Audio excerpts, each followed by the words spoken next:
پیارا جھگڑا۔ اہل علم میں ایک مسئلے پر جھگڑا ہے، بہت مزیدار اور پیارا جھگڑا۔ جی ہاں، کبھی اختلاف بھی رحمت کا باعث بن جاتا ہے جب مقصد اونچا ہو اور نفس کی شرارت سے پاک ہو۔ جھگڑا یہ ہے کہ سب سے افضل دن کون سا ہے؟ یوم نحر، قربانی کا دن یعنی 10 ذی الحجہ، یا یوم عرفہ یعنی 9 ذی الحجہ۔ دونوں طرف بڑے خوبصورت دلائل ہیں۔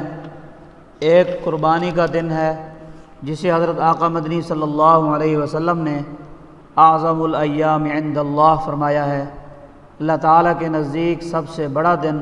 اور دوسری طرف حج اکبر کا دن یوم عرفہ ہے، جس دن کا روزہ 2 سالوں کے گناہوں کا کفارہ، جس دن سب سے زیادہ لوگوں کو جہنم سے آزادی کا پروانہ ملتا ہے، اور جس دن اللہ تعالیٰ اپنے بندوں کو خاص قرب عطا فرماتے ہیں اور فرشتوں کے سامنے ان پر فخر فرماتے ہیں۔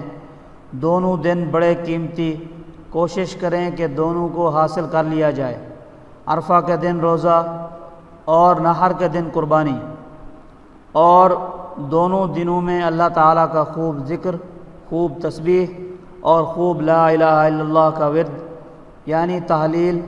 حضرت آقا مدنی صلی اللہ علیہ وسلم نے ان تمام دنوں کے بارے میں سمجھا دیا کہ اکثروا فیہن من التحلیل والتکبیر والتحمید، ان دنوں میں تحلیل لا الہ الا اللہ، تکبیر اللہ اکبر کبیرہ اور تحمید الحمدللہ کی کثرت کیا کرو۔